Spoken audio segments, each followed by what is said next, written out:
वारकरी संप्रदायातील थोर महात्मे व महाराष्ट्रातील विचारवंतांची दुर्मिळ कीर्तने, प्रवचने, व्याख्याने ऐकण्यासाठी सुरेश महाराज सूळ या यूट्यूब चॅनलला अवश्य सबस्क्राईब करून बेल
वेदसे चरित्र केले नारायणे रांगता गोठणे राखीत आहे हे सोंग सारिले या रूपे अनंते पुढेही बहुत करणे आहे तुका म्हणे धर्म संस्थापने आहे तुका म्हणे धर्म संस्थापने केला नारायणे अवतार माझी वाणी तुझे वर्ण गुणनाम ऐसे दे प्रेम काही का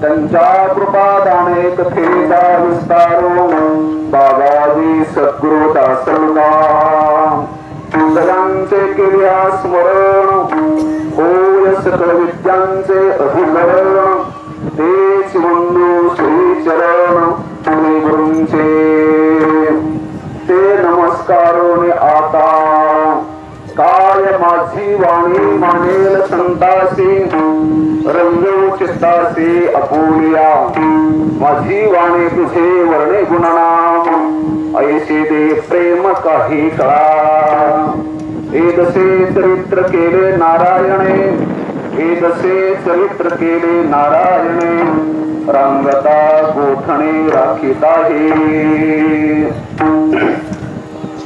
प्रस्तुत प्राप्त प्रसंगी सेवेसाठी निवडलेला अभंग महान भगवत भक्त विश्ववंद्य जगद्गुरु श्री संत तुकाराम महाराज त्यांचा हा 3 चरणाचा अभंग आहे. अर्थात सर्वात लहान पण सिद्धांत महान अशा स्वरूपाचा महाराजांचा भगवान कृष्ण परमात्मा अवतीर्ण झाल्यापासून निजधामाला जाईपर्यंत परमात्म्याने जे यथासांग जे चरित्र केलेलं आहे त्या चरित्राचं संक्षिप्त पद्धतीने वर्णन चिंतन महाराज सूत्रबद्ध पद्धतीने या अभंगाच्या 2 चरणात सांगतात. आणि शेवटच्या चरणामध्ये भगवान कृष्ण परमात्मा जो अवतार धारण केला अवतार धारण करण्याचं परम प्रयोजन काय परमात्म्याचा मुख्य हेतू काय तो हेतू शेवट चरणात सांगतात. अर्थात पूर्ण श्रीकृष्ण परमात्म्याचं सार सर्वस्व चरित्र आणि सिद्धांत दोघांचंही चिंतन दोन्ही तत्वाचं चिंतन महाराज या छोट्याशा अभंगामध्ये सांगतात.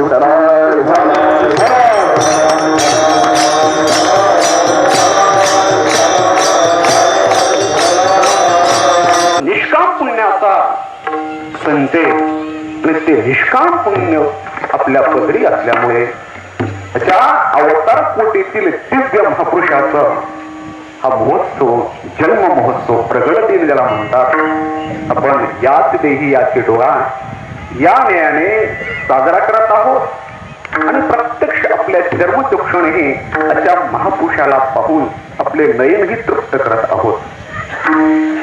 अशा महापुरुषाचे हे महोत्सव साजरे करणं म्हणजे आपला त्यामध्ये फार मोठं कल्याण आणि फार मोठा स्वार्थ आहे. अशा महापुरुषाचं चिंतन अशा महापुरुषाचे सोहळे अनंत फलदायी आहे. त्यामध्ये पहिलं फल आहे पुण्यप्राप्ती.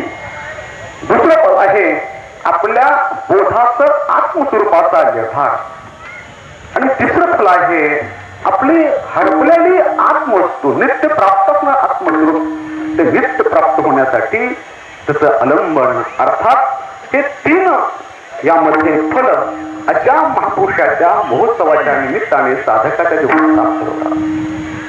ज्यांनी जीवनामध्ये पुण्य केलं, जे महापुरुष जन्मल्यापासून अमरांत, ज्यांच्या क्रियाकडून इंद्रियाकडून पुण्याशिवाय अन्य क्रियाचं वर्णन होत नाही, क्रियाचा व्यापार आणि व्यवहार होत असेल कर्मेंद्रिय आणि ज्ञानेंद्रियाचा, तो पुण्य वाहत असतो.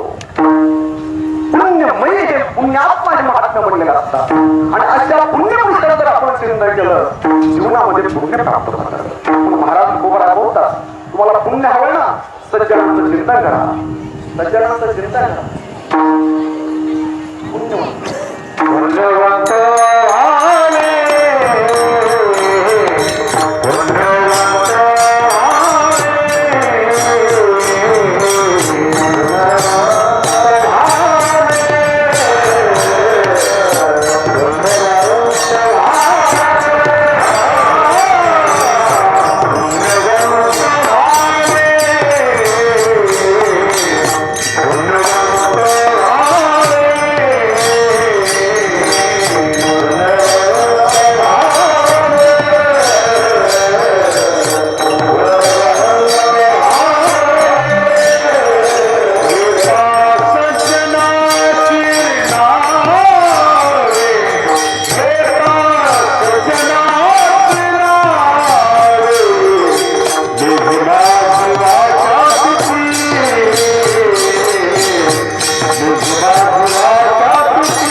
पुण्यवंत व्हावे येता सज्जनांचे नावे. संत महापुरुषाचं चिंतन नामास्मरण केलं, जीवनामध्ये पहिलं फल आहे पुण्यप्राप्ती. आणि दुसरं फल आहे, भगवान ज्ञानेश्वर महाराज ज्ञानेश्वरच्या 18व्या अध्यायामध्ये बोलतात की आपल्या आत्मस्वरूपाचा निर्धार होतो. मुक्ताचे निर्धारिता लाभे आपलीच मुक्तता, जैसे तिथे दिसे पाहता आपली वस्तू. अशा मुक्त पुरुषाचं मुक्त कंठाने चिंतन केलं तर आपलं मुक्त स्वरूप हस्तगत होतं. हरपले आपण ते पावे, ते संताचे पाहता दिवसावे, म्हणून मी वाणावे ऐकावे ते सदा. आपलं हरपलेला आत्मस्वरूप आपल्याला जर प्राप्त करून घ्यायचं असेल, अशा महापुरुषाचं वर्णन चिंतन पुन्हा पुन्हा केलं पाहिजे. आणि असे अनेक लाभ आणि फल गुरुवर्य प्रातस्मरणीय श्री संत आपले महाराजांचं हे जन्म महोत्सव आहे. ज्ञानेश्वर कथेमध्ये बोललो, खरं तर हा महाराजांचा हा जन्म महोत्सव नाही, तर महाराजांच्या रूपाने जगाला भक्ती ज्ञान वैराग्य हे जे जगाला महाराजांच्या रूपाने दान दिल्या जातं, तर त्या भक्ती ज्ञान वैराग्याचा अर्थात दैव संपत्तीचा जन्म आहे. असे महापुरुष जेव्हा नसतात तेव्हा ते भक्ती ज्ञान वैराग्य त्याची व्याख्यापत ग्रंथात असतात, ग्रंथात.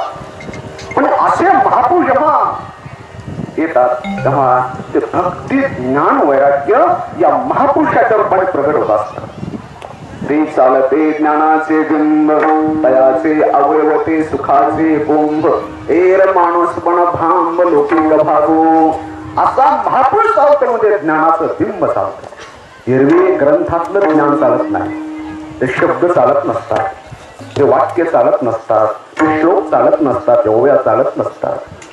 पण या श्लोकाच्या ओळ आणि अभंगाच्या रूपाने जो सिद्धांत प्रतिपादन केलाय असा सिद्धांत ज्यांचा अंगीभूत झालाय, हा सिद्धांत ज्यांच्या जीवनामध्ये मूर्तिमंत जगला जातो, अशा महापुरुषाच्या रूपाने ते ज्ञान चालत असतं.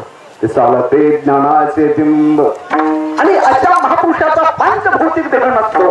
अशा महापुरुषाला जे अवयव असतात त्यांना ईश्वर महाराज बोलतात तयाचे अवयव ते सुखाचे कुंभ. त्या शरीराचे जे अवयव आहेत, हात पाय आहेत, त्या सुखाला प्रब्रह्माला कुठल्याही कोप आहे. काय माऊलींचं हे लौकिक भाव, माणूस पण भाव लौकिक भाव. लोक माणूस म्हणत असतील, मनुष्य म्हणत असतील, लोकांचा भ्रम येतो. पण वस्तुता वस्तुनिष्ठ स्वरूपात हा तात्विक दृष्टीने जर पाहिलं ते साक्षात ब्रह्म.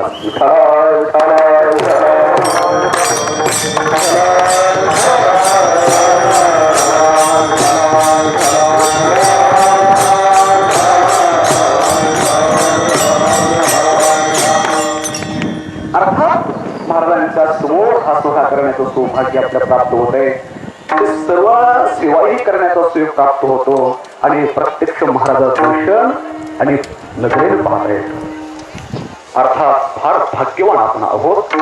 जीवनामध्ये संत कृपा झाली, संतांची सेवा झाली, त्याचं जीवन देवाला आवडतं होतं आणि त्याच्या जीवनामध्ये देवाला आवडणारी भक्ती घडते.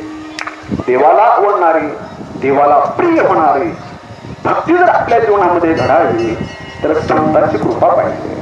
आणि संतांच्या कृपा जर पाहिजे असेल तर जीवनामध्ये संतांची निष्काम सेवा झाला पाहिजे. नारद भक्ती सूत्रामध्ये म्हटलंय मुख्यतः महत्कृपा एव भगवत देशात्वा. देवाला आवडणार प्रेम, देवाला आवडणारी भक्ती जर आपल्या अंतःकरणामध्ये प्रगट वाटत असेल, मुख्यतः महत्कृपा एव.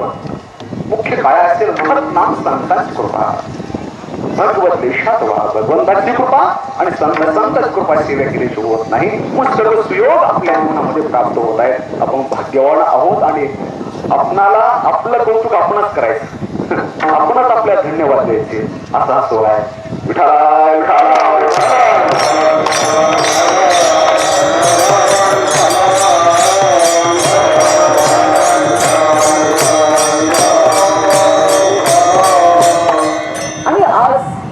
काल्याचं चिंतन, काल्याची सेवा होत आहे.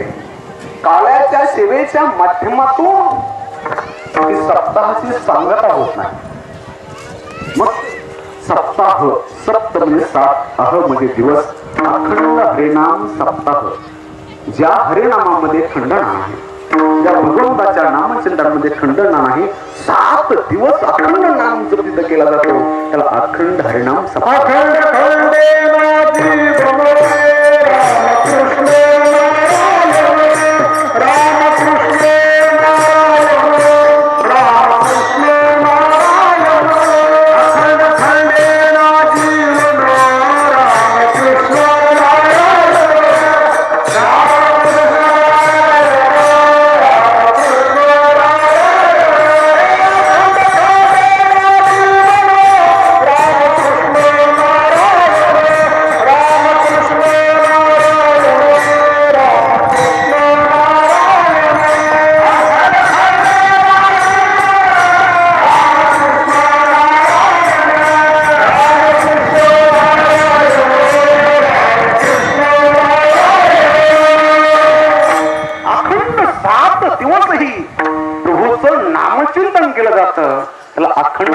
हरिनाम सप्ताह म्हणतात. प्रभूचं नामाचं 7 दिवस सतत केलं जातं. आणि म्हणून सप्ताहातील पहारा जो असतो, विण्याचा पहारा, तो आत्मा आहे. तिथे पहारा नाही, तिथे किती मोठी व्याख्यात आणले, किती मोठं प्रवचन केलं, तो सप्ताह नाही. ते 24 तास विणाव उभा केला जातो, त्या विणाव अखंड हरिनाम घेतले जातात. आणि म्हणून खरं जो आत्मा आणि अधिष्ठान हा विण्याचा पहारा आहे. लोक त्याला सामान्य समजतात, पण ते खरं ते अधिष्ठान आहे सप्ताहाचं. अखंड हरिनाम असं घेतल्या जात नसेल, पुण्यामध्ये अखंड ते हरिनाम चाललं पाहिजे, हा हेतू त्यामध्ये असतो. आणि ही जी परंपरा आहे आजकालची, ही सप्ताहाची परंपरा अनादिकाळपासून आहे. पूर्ण दीर्घ अशी सप्ताहाची परंपरा आहे. नारदाने श्रीमद भागवत ब्रह्मदेव श्रवण केलं होतं, पण 7 दिवस हे भागवत अवघ्या 7 दिवसामध्ये हे भागवत कसं श्रवण करावं, हा सप्ताह श्रवणविधी जो आहे, हा सप्ताह श्रवणविधी संकाधिक महात्म्यातून ऐकला. यद्यपि ब्रह्मसंबंधात श्रुतम सुरर्षणा, जरी या सुरर्षणा देवर्षी नारदाने ब्रह्मदेव जरी हे श्रवण केलं असेल, श्रुतम ऐकलं असेल, तरी पण दयापर ही संकातेही दयाघन असल्या संकाधिक महात्म्याने पुन्हा 7 दिवसाचा सप्ताह विधी सांगितला. ते 18 श्लोक 7 दिवसात कसे ऐकले जावेत असा जो विधी आहे, तो नियमावली आहे, संकाधिक महात्म्या नारदाने सांगितला. अर्थात ही परंपरा, सप्ताहाची परंपरा फार प्रदीर्घ काळापासून आहे. आणि या सप्ताहामध्ये मृदंग वाजणारे कोण, विणा वाजणारे कोण, त्यामध्ये वक्ते कोण, हा सुंदर हा पद्मपुराण श्लोकाला प्रल्हाद स्थालधारी प्रलगती दया चोत्थवा कंसधारी पुरुषेगणाधारी राकर्तार्जुनो अभूत इंद्रो अवादी मृदंगम. त्यामध्ये प्रल्हाद टाळ वाजवता, प्रल्हाद स्थालधारी आणि उद्धव काशाचे झंझवाळा आणि देवशी नारद हे विणा वाजवत होते. राग करता अर्जुन अभूत, संगीत शास्त्र निर्माण करणारा अर्जुन हा त्यामध्ये गायन करणार होता. गायन म्हणजे काश्रम बाबा दिग्रम बाबा करतात ना, ते अर्जुनच आहेत आपले. आणि त्यानंतर तिथे आहे राग करता राग अर्जुन आहे, देवशी नारद विणा वाजवतात. वक्ता जो आहे यथ अग्रे भाव वक्ता सरस्रतनया व्यासपुत्र भू, वक्ता शुकाचार्य आहेत आणि संकाधिक महात्मे त्या कीर्तनामध्ये खाली श्रवण करतात आणि देवघोष नामचिंतन करतात. अर्थात ही कीर्तनाची, ही नामचिंतनाची परंपरा आजकालची नाही, तर अनादिकालापासून दीर्घकालापासून सप्ताहाची परंपरा आहे. म्हणून आमचा हा वारकरी संप्रदाय, आपला हा वारकरी संप्रदाय वैदिक आहे, अनादी आहे आणि दीर्घ परंपरा आहे ना. आदिगुरु शंकरा लागून शिष्य परंपरा, मोठाचा हा संसारा झाला जो आमते भगवान शंकरापासून ही भागवत पंथ जो आहे, ही परंपरा दीर्घ काळापासून परंपरा आहे. अर्थात 7 दिवस सुद्धा मला काय सांगायचंय की नारदांनी 7 दिवस श्रीकृष्ण कसं ऐकावं, 7 दिवसात ही विधी संकाधिकून ऐकला. त्याचा अर्थच असा आहे, 7ही दिवस श्रीकृष्णाचं चरित्रच ऐकायला पाहिजे. 7ही दिवस सगुण परमात्मा जो आहे, सगुण परमात्म्याचं लीला चरित्र रूप नाम धाम त्याचं वर्णन ऐकायला पाहिजे. पण 7 दिवसामध्ये 7 वक्ते भिन्न भिन्न असतात, त्यांच्या रुची भिन्न भिन्न असतात. कोण वेदांतचं चिंतन सांगतो, कोण नित्यचं चिंतन सांगतो, कोण हास्य विनोद करतो. अर्थात परंपरा आहे कीर्तनाची, परंपरा जी आहे अखंड नामचिंतन आणि अखंड भगवंताचं रूप नाम लीला धाम त्याचं वर्णन केलं पाहिजे. हा 7 दिवसाचा विधी आहे आणि हा विधी संकाधिकांनी नारदांना सांगितला. पुढे कालांतराने त्याचे पतन झालं असेल कालांतराने, पण यदा कदाचित जर 7 दिवस श्रीकृष्णाचं वर्णन केलं नसेल, 8व्या दिवशी तरी त्याला आठवल्याशिवाय खरं पूर्ण फल नाही. म्हणून हा 8वा अवतार 8व्या दिवशी आठवल्याशिवाय खरं वास्तव फल नाही. आणि म्हणून काल्याच्या निमित्ताने आज श्रीकृष्णाचं चरित्र वर्णन करावं हे असं म्हणलं आहे. आपण नेहमी जरी श्रीकृष्णाचं चरित्र ऐकलं, पण श्रीकृष्णाचं चरित्र वर्णन करावं असं सांगितलं, पण त्याच्यातही वर्णन केलं महाराजांनी. श्रीकृष्ण परमात्मे गोकुळ, मथुरा आणि द्वारका या 3 ठिकाणी प्रामुख्याने चरित्र केलं. द्वारकेचं चरित्र वर्णन करावं सांगितलं नाही, मथुरेचं चरित्र वर्णन करावं सांगितलं नाही. मग कुठलं वर्णन करायचं?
चरित्र केलं तर महाराज सांगतात 3 ठिकाणापैकी चरित्र वर्णन करायचे केले, देवे, गोकुळे, भगवानमध्ये भगवंताने चरित्र केलं ते वर्णन करायचं. असं थोडं चिंतन करता येईल. काव्याच्या ग्रंथामध्ये रामाचं चरित्र वर्णन केलं तर काय, कृष्णाचंच का, भगवातलंच का?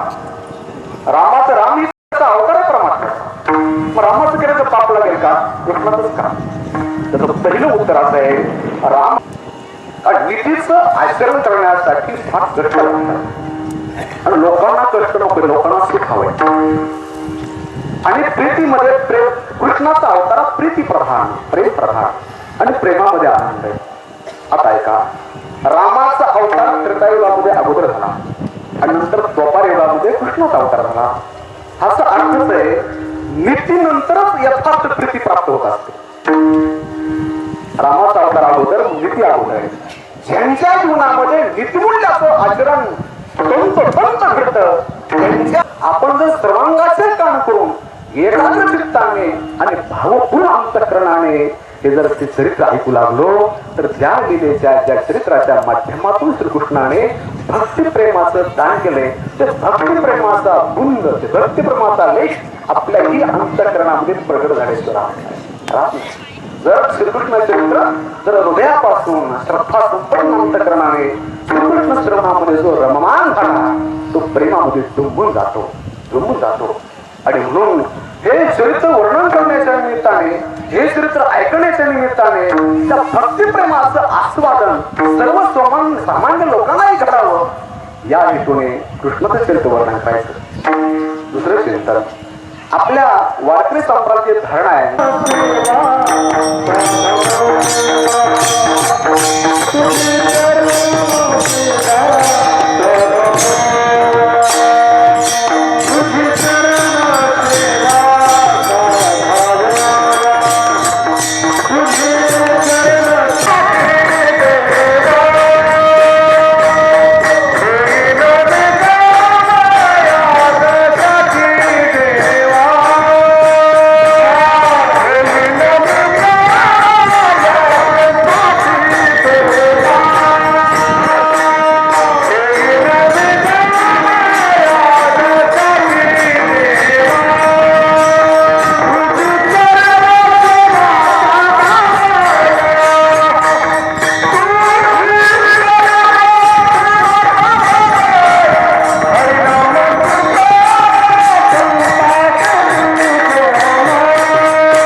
सेवन करता यावा म्हणून हे नवीन जन्म यासाठी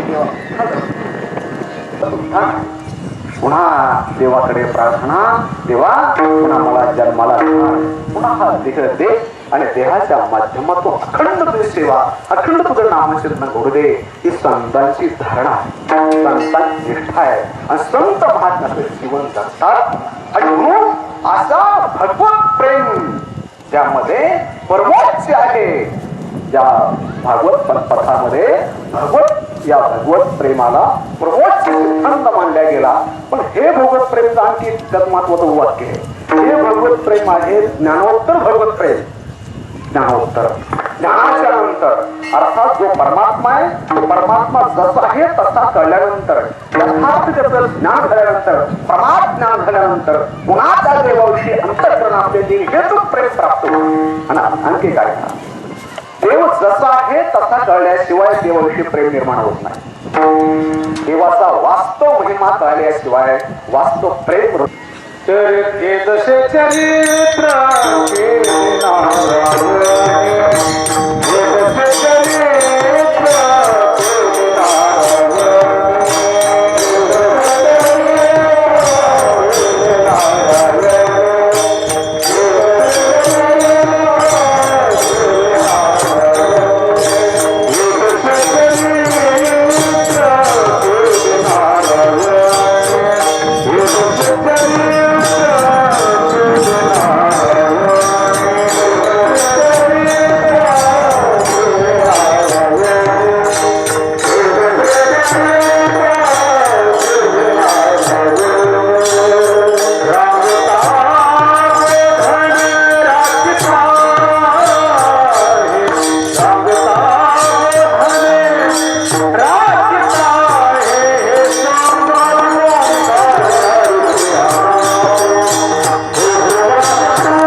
चिंतन मनन करावं, श्रवण करावं असं महाराज सांगतात. पण गोकुळामध्ये तरी कोणत्या वयामध्ये श्रीकृष्णाने चिंतन केलं तर चिंतन पुन्हा या चरणात या अभंगात महाराज सांगतात. जसे चरित्र केले नारायणे, नारायणे येवसे नाम अवस्थे. या वयामध्ये कृष्णाने चरित्र केलं. कोणत्या अवस्थेमध्ये? गोठणे रांगता गोठणे राखीत आहे. रांगत असताना आणि काही राखत असताना या दोन अवस्थेमध्ये देवाने चरित्र केलं. पण चरित्र तरी कशाला म्हणतात? चरित्राची परिभाषा तरी काय? चरित्राची व्याख्या तरी काय?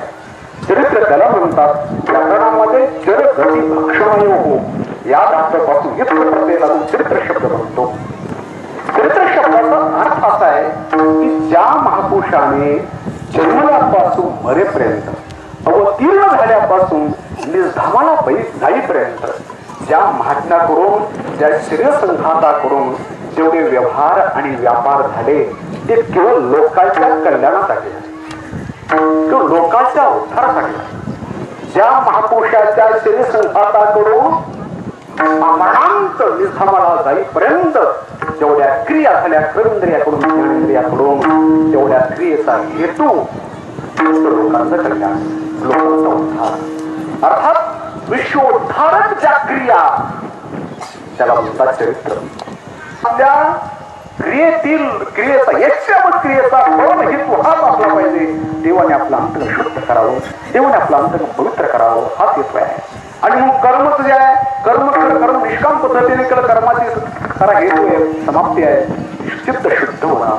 म्हणजे कर्म चित्ताच्या शुद्धतेच्या पोटासाठी चित्ताच्या शुद्धसाठी जे आहे ते आहे कर्म. त्याच्यानंतर लीला आहे. लीला लीला शब्द जो आहे लीनम लाटी ती लीला असे त्याचा व्युत्पत्ती करतात किंवा लैनम लाटी ती लीला. ज्या भगवंताचे किंवा ज्या महापुरुषाच्या घटना प्रसंग ऐकून आणि सांगून आपलं चित्त देवाच्या स्वरूपामध्ये लीन होतं त्या घटनेला त्या प्रसंगाला लीला. किंवा ज्या प्रसंगाचा आणि ज्या घटनेचा मुख्य हेतू असतो सर्वसामान्याचं चित्त देवाच्या स्वरूपात लीन व्हावं आणि देवाच्या स्वरूपामध्ये लीन होण्यासाठी देवाने ज्या ज्या घटना केल्या ज्या ज्या क्रिया केल्या त्याला म्हणतात लीला. अर्थात त्या परमात्म्याचं चरित्र नष्ट होत नाही, नष्ट होत नाही. पुन्हा जर खूप अपथ्य झालं की पुन्हा तो तोडवड काढतच असतो. पण आमचं हे औषध असं आहे की भौरोग ऐशी जाय आणखी काय शिल्लक आहे. हे भौतिक औषध घेणं भौतिक रोग कायमचा दाबला जातो, पुन्हा तो उद्भवतो.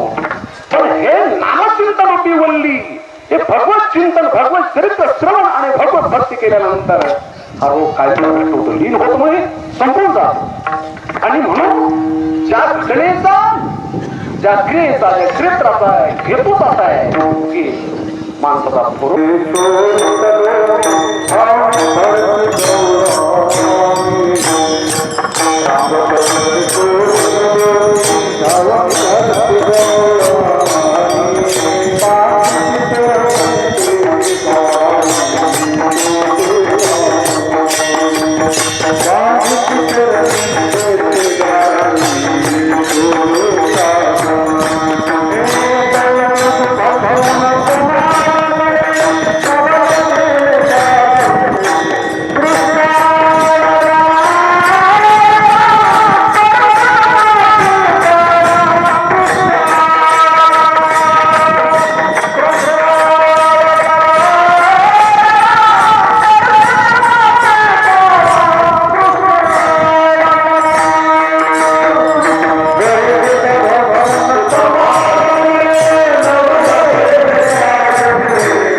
रांगतरणाने चोरी तलवणे.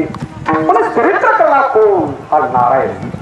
आता नारायण तर कृष्ण म्हणता येतं, नारायण शब्द आला. इथे भोगामध्ये मथुरेतील चरित्र कृष्णाने केलं. पण इथे नारायण म्हटलं त्या ओळीचं थोडक्यात चिंतन सांगितलं आणि त्या ओळीचा विस्तार निष्काम कर्म कसं करावं तर ती पुढे 18 वाक्यामध्ये नसे. तसं महाराज म्हणतात रांगता परमात्म्याने रांगत असताना देवाने चरित्र केलं. पण रांगत असताना कसं काय केलं तर महाराज माझा प्रमाण म्हणून गेले. रांग तरंगणी चोरी तलवणी रांगत असताना काय केलं परमात्म्याने तर महाराज माझा रांग तरंगणी चोरी तलवणी देवाने लोणी सोडलं. आता मी कथेमध्ये बोलून गेलो. अर्थात देव जर चोऱ्या करू लागला तर आपल्या जीवाने आदर्शपणा करायचा. मोठी माणसं चालतात त्यांच्या पावला पाऊल सामान्य लोक चालत असतात. मोठा माणसाची जबाबदारी आहे आपला पाऊल खड्ड्यात पडता कामा नये. आपला पाऊल वाकडा पडता कामा नये. जर आपला पाऊल खड्ड्यात पडला तर हजारो लोक पाठीमागे येतात ते खड्ड्यात पडते. मोठ्या माणसाची फार मोठी जबाबदारी असते. आणि म्हणून इथे जे आहे परमात्मा जो आहे हा परमात्मा जो आहे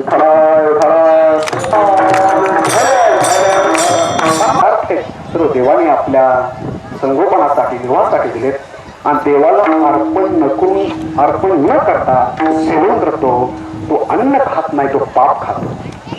या भुंते जो खातो तो तेना हा तो सूर्य इंद्रियारुची सारखे करते पाकणके ते पापे पातके शेवटी जाण भाषा. आपल्याकडे प्रभू कृपे जे जे मिळेल ते देवाला अर्पण करा. कपडा जरी असला तर देवाला कुंकवाचं बोट लावून देवापुढे ठेवायचं. पुन्हा स्वीकार करायचा. धान्य असेल काय असेल देवाला अर्पण करायचं पुन्हा स्वीकार करायचा. अर्थात सर्व जगातल्या वस्तू देवाच्या आहेत आणि देवाला अर्पण न करता आपण आनंद जीवनात धर्म घडतो. यांच्या जीवनात धर्म घडावा हे लेखत नाही लेकरा देत नाही. कुठे मुद्रण विकल्या जाते आणि मग त्यांच्या जीवनामध्ये धर्म घडावा चोरी करून परमात्मा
आणि ज्यांचं चित्त देवाकडे गेलं देवाच्या स्वरूपामध्ये लीन झालं त्यांचे जीवन यात्रा हेतूवर काय असेल चित्त शुद्ध होऊन त्या चिरक्याला प्राप्त व्हावं देवाच्या स्वरूपापर्यंत जावं. आणि म्हणून काय ते चिरक चित्त तुझे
मोठा महाप्रसाद भंडार आहे आणि महापुरुषाचा दरबार आहे. तो किती सांगितलं तर कमीच आहे. पण वेळेची मर्यादा लक्षात घेऊन एका उभा नका. अर्थात ज्या निमित्ताने हा सत्याचं आयोजन भव्य आयोजन झालंय आपल्या सर्वांना माहित आहे. सर्वांचे पूजनीय प्रातस्मरणीय गुरुवर्य आपले असणारे संत श्रीराम महाराजांचा त्या निमित्ताने हा आज काळ आहे. अर्थात काळामध्ये परमात्मा त्यांना निर्मळ प्रेम आहे. हे प्रेम आपला तुम्हाला प्राप्त व्हावं यासाठी असंख्य जनसमुदाय जनसागर इतर उठलेला आहे. अर्थात हा जनसागर इतर उठलेला आहे.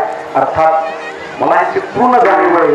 माझं कीर्तन ऐकण्यासाठी त्यांच्या दर्शनासाठी आलेला आहोत आणि त्यांची कृपा अशा तपस्वी महात्म्याची कृपा जर जीवनामध्ये झाली तर आपला परमार्थ देवाला आवडतो. आपलं हे जीवन धन्य होतं. ते दिवस इथे सभामंडप स्थापना झालेले आहे. आता कार्यकर्ते नूतन कार्यकर्ते जे आलेले तेव्हा ते सर्व होणार आहे. सर्वांचं सहकार्य आहे. सर्वांचं सहकार्य आणि म्हणून पुढच्या वर्षी तिथं भव्य जर मनावर घेतलं आपल्या जीवनात पुण्य मिळालं आपल्या जीवनातलं पाप झालं तर आपल्या जीवनात काहीतरी फार आर्थिक फार तिथे खर्च करा आणि आपलं जीवन शुद्ध करून घ्या.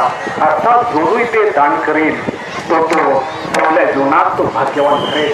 इथे होणारच आहे. कुणी जरी नाही दिलं तर महात्म्याची तपश्चर्या परमात्मा कोणाला बुद्धी देईल आणि कोण एकटाच करून टाकेल काय सांगता येत नाही. तेव्हा